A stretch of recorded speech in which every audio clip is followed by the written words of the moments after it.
నమస్తే. నా పేరు హారిక. ఈ మధ్య సైబర్ కిడ్నాపింగ్ అని వింటున్నాం. ఈ మధ్య సోషల్ మీడియాలో కూడా వస్తుంది. దాని గురించి వివరించడానికి మనతో పాటు సీనియర్ జర్నలిస్ట్ దాము బాలాజీ గారున్నారు. ఆయన్ని అడిగి తెలుసుకుందాం. నమస్తే సార్. నమస్తే. సార్, మనం సైబర్ నేరాలు చాలా చూసుంటాం. కానీ సైబర్ కిడ్నాపింగ్ ఏంటి సార్? నేను కూడా ఫస్ట్ టైం విన్నాను. అమెరికాలో ఉటా అనే ఒక నగరం ఉంది. అక్కడ ఒక 12 ఏళ్ల చైనీస్ అబ్బాయి కిడ్నాప్ అయ్యాడని వాళ్ళ పేరెంట్స్కి ఫోటోలు వచ్చాయి.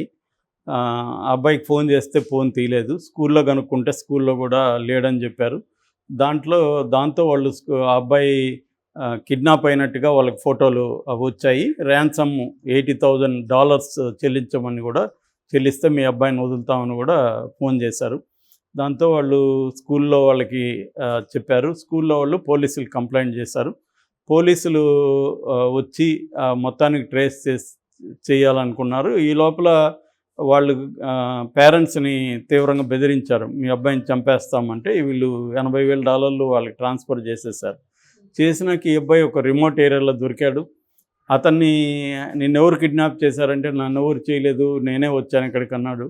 పోలీసులు షాక్ అయ్యారు. అదేంటి నువ్వు ఎందుకు వచ్చావు అంటే, నా ఫోటోలు మా అమ్మ వాళ్ళ ఫోటోలన్నీ కూడా ఎవరో తీసుకున్నారు. వాళ్ళు నాకు వీడియో కాల్ చేశారు. ఇట్లా మీ ఫోటోలంతా మార్పింగ్ చేసేసారు. మా అమ్మది, మా చెల్లెలు వాళ్ళంతా నీట్గా ఉన్నాయి, నాది కూడా.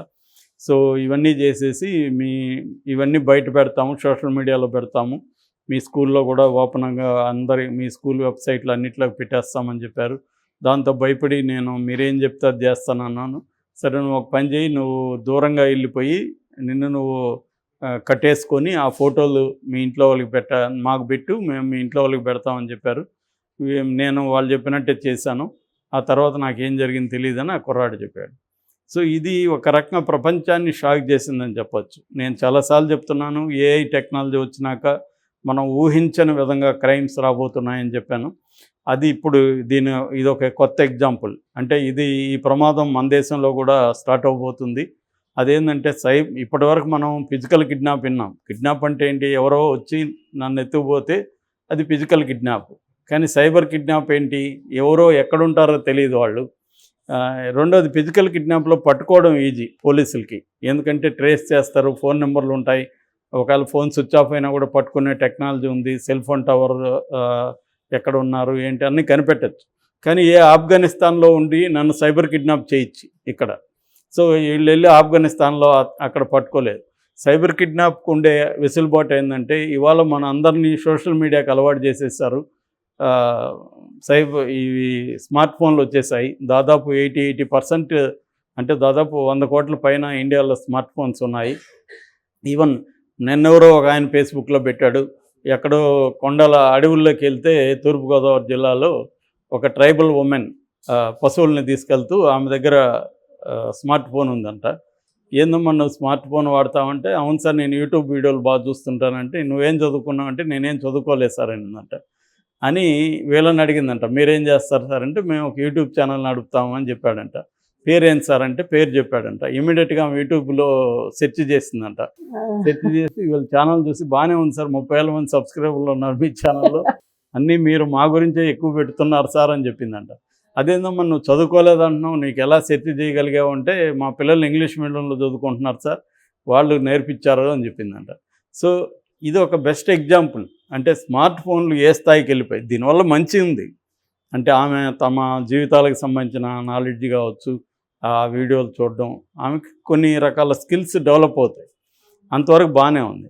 కానీ దీని సైడ్ ఎఫెక్ట్ని ఎలా నివారించాలి అనే దాంట్లో ఇప్పుడు సైబర్ కిడ్నాప్ అనేది ఒక భయానకమైన రాబోయే క్రైమ్స్లో అతిపెద్ద క్రైమ్. ఇప్పటివరకు మనం ఏం చూస్తున్నాం సైబర్ క్రైమ్లు అంటే, మన డేటా దొంగలించి మన బ్యాంక్ బ్యాలెన్స్ని వాళ్ళు తస్కరించడము, తీసుకోవడము, లేదా మనల్ని ఏమార్చి మనకి డబ్బులు ఇస్తామని మనల్ని నమ్మించి మన దగ్గర డబ్బులు లాక్కోవడము, ఇలాంటివి జరుగుతున్నాయి ఇప్పటివరకు. కానీ సైబర్ కిడ్నాపింగ్ అనేది ఇది ఒక రాబోయే కాలంలో అతిపెద్ద క్రైమ్ కాబోతుంది. దీన్ని మన పోలీస్ వ్యవస్థ లేకపోతే నిఘా వ్యవస్థలు పట్టుకోవడం కూడా డిఫికల్ట్గా ఉంది ఈ సంఘటన చూస్తే. ఇదేంటంటే ఎక్కడో ఉంటారు వాళ్ళు.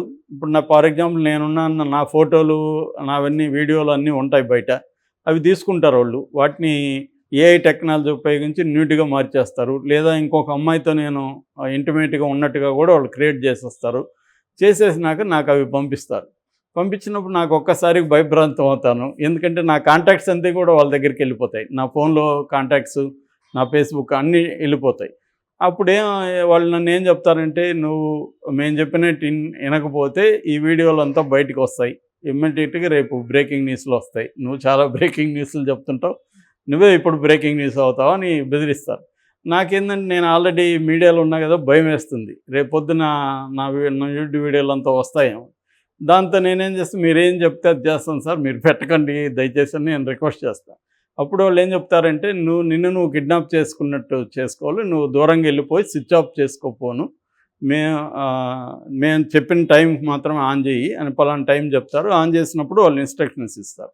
సో ఇప్పుడు వాళ్ళు ఏం చెప్పమంటారంటే, నేను మీ వైఫ్కి ఈ వీడియోలు పెడతాము, నువ్వు కట్ చేసుకొని నిన్ను కిడ్నాప్ చేసుకున్నట్టుగా నువ్వు వీడియో కానీ ఫోటో కానీ సెల్ఫీస్ తీసుకొని పంపించు అని చెప్తారు.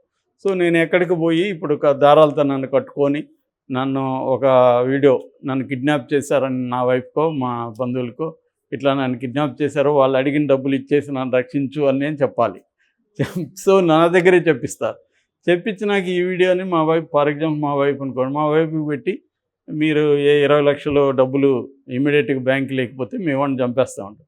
సహజంగా భయపడతారు కదా ఎవరైనా, ఫోటోలు చూస్తారు, మనం దీనంగా పెట్టుంటాము. సో ఇప్పుడు వాళ్ళు ఏం చేస్తారు, ఆ 20 లక్షలు ఏదో ఒకటి చేసి వాళ్ళకి పంపిస్తారు. ఇది సైబర్ కిడ్నాప్ అంటే. ఇది ఇప్పుడు అమెరికాలో ఈ ఉతా అనే దగ్గర స్టార్ట్ అయింది. ఇది ప్రపంచవ్యాప్తంగా రాబోతుంది. ముఖ్యంగా ఇండియాలో వస్తే, ఇండియాలో ఏంటంటే ఇంకా అమెరికా లాంటి సిటీలన్నా హై ఎడ్యుకేషను అంతా ఉంటుంది. ఇక్కడ ఇంకా ఎడ్యుకేషను ఇవన్నీ కూడా చాలా తక్కువ ఉంది. ఇటువంటి దాంట్లో ఇప్పుడు రేపొద్దున డబ్బున్న వాళ్ళకంతా ఈ ప్రాబ్లం స్టార్ట్ అవబోతుంది. సో దీన్ని ఎలా డీల్ చేయబోతున్నాం, దీన్ని ముందే ప్రివెంట్ చేయాలంటే ఏం జాగ్రత్తలు తీసుకోవాలనే దానికి FBI అంటే federal bureau of investigation America వాళ్ళు కొన్ని సజెషన్స్ ఇచ్చారు. అదేంటంటే, మీరు ఎక్కడికి పోయినా మీ ఫోటోలు వీడియోలు సోషల్ మీడియాలో పెట్టేయడం అలవాటు చేసుకుంటున్నారు, అది తగ్గించండి, మానుకోండి. ఒక ఫోటో అప్లోడ్ చేయాలంటే కూడా 100 సార్లు ఆలోచించండి. ఎందుకంటే మీ ఫోటోలు లేకుండా ఉంటే మిమ్మల్ని ట్రేస్ చేయడం కష్టం. సో కాబట్టి సోషల్ మీడియాలో ఫోటోలు వీడియోలు పెట్టడం మానేయండి అన్నారు. అది మానలేము, ఇవాళ అలవాటైపోయింది. రీల్స్ ఇవన్నీ అలవాటైపోయింది. అది వెరీ వెరీ డిఫికల్ట్. కానీ అది మెల్లమెల్లగా తగ్గించుకోవాలి. ముఖ్యంగా అమ్మాయిలు ఎక్కువ తగ్గించుకోవాలి. రెండవది అంటే, అబ్బాయిలు అంటే కొంచెం 1, 2 జరిగినాక న్యూడ్ ఫోటోలు పెట్టుకోరని నేను కూడా ఇస్తాను, ఇంకా కావాలంటే అని అనొచ్చు అబ్బాయిలు.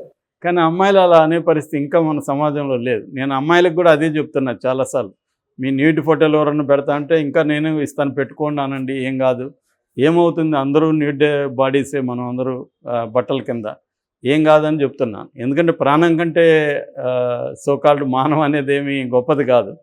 రెండోది, ఆ మిత్తు పోతే ఏముండదు, అదొక గిల్ అంటారు కదా, అలాగే చూస్తే ఏమవుతుంది చూస్తే ఏమవుతుంది, చూస్తారు అంతే. సో కాబట్టి అలాంటి యాటిట్యూడ్ మనలో రాకపోతే, మనల్ని ఏదైతే వీక్గా వాళ్ళు పెట్టుకుంటారో ఆ వీక్నెస్ మనం చేయకూడదు, చూపించకూడదు ఆ వీక్నెస్. రెండవది, ఎవరైనా పరాయి వ్యక్తులు కాల్ చేసినప్పుడు ఫోన్లు తీయకూడదు. అది ముఖ్యంగా ఏంటంటే, ఇవాళ ఇండియా నెంబర్ లాగానే ఆఫ్ఘనిస్తాన్ నుంచి కూడా మాట్లాడచ్చు, అటువంటి టెక్నాలజీ అంతా వచ్చేసింది. కాబట్టి మన సెక్యూరిటీ సిస్టమ్ ఫోన్లో భద్రంగా పెట్టుకోవాలి. ఖచ్చితంగా ప్రతి ఒక్కరూ ఒక యాంటీవైరస్ సాఫ్ట్వేర్ కొనుక్కొని వేసుకోవాలి, ఫ్రీ కాకుండా. ఫ్రీ వేసుకుంటే ఏంటంటే అది లిమిటెడ్ ఉంటుంది అనమాట. మాల్వేర్స్ ఉంటుంది, లిమిటెడ్ ఉంటాయి. కొనుక్కొని అఫ్సెల్గా కాస్పరస్కి కానీ చాలా ఉన్నాయి కాబట్టి అవి వేసుకోవడం, వాటితో ఎప్పుడు చూసుకోవడం, సెక్యూరిటీ అనేది బలంగా పెట్టుకోవాలి. మన ఫోను మనకు కానీ దాంట్లో ఫోన్లో ఫేషియల్ ఆప్షన్ ఉంటాయి, రికగ్నిషన్ ఆప్షన్, ఫేషియల్ పెట్టుకోవడం. సెక్యూరిటీకి సంబంధించి రీసెర్చ్ చేసుకొని మన ఈ ఫోన్లో సెక్యూరిటీ ఫీచర్స్ ఏమున్నాయి చూసుకోవాలి. అట్లాగే ఫోన్లో ఏదైనా మాల్వేర్ ఉందా అనేది కూడా చెక్ చేసుకోవాలి. మనం ఇన్స్టాల్డ్ ఆప్షన్స్ అని ఉంటుంది, యాక్సెసిబిలిటీలో ఇన్స్టాల్ ఆప్షన్లోకి వెళ్ళి ఏదైనా ఇన్స్టాల్డ్ అయిన ఇది ఉన్నాయో చూసుకోవాలి. అట్లాగే యాప్ మేనేజ్మెంట్ ఉంటుంది, యాప్ మేనేజ్మెంట్లో ఆండ్రాయిడ్ పేరుతో ఏమన్నా కొత్తగా యాప్స్ ఉన్నాయో, మనకు తెలియని యాప్స్ ఏమన్నాయో చూసుకోవాలి. సో వేరే వాళ్ళ ఫోన్లు తీకపోవడం, మన ఫోన్లో సెక్యూరిటీ పెంచుకోవడం, మన ఫోటోలు వీడియోలు సోషల్ మీడియాలో ఎక్కువ చేయకుండా ఉండడం, అట్లాగే ఎటువంటి లింక్స్ ఎటువంటి ఇవి వచ్చినా క్లిక్ చేయకుండా ఉండడం, ఇవి బేసిక్ థింగ్స్ ఫాలో కావాలి. ఈవెన్ చదువుకున్న వాళ్ళు కూడా అలాంటి ఏమైనా లింక్స్ వస్తే క్లిక్ లింక్స్ చేసేస్తున్నారు. డబ్బులు ఆశ చూపిస్తున్నారు కదా, అవును. రోజుకి 10,000 మీకు సంపాదించుకోవచ్చు, జస్ట్ లైక్ కొడితే చాలు, స్క్రీన్ షాట్లు పెడితే చాలు. ఈ ట్రాప్లో పడకండి ఎవరు, అది ఇంపార్టెంట్.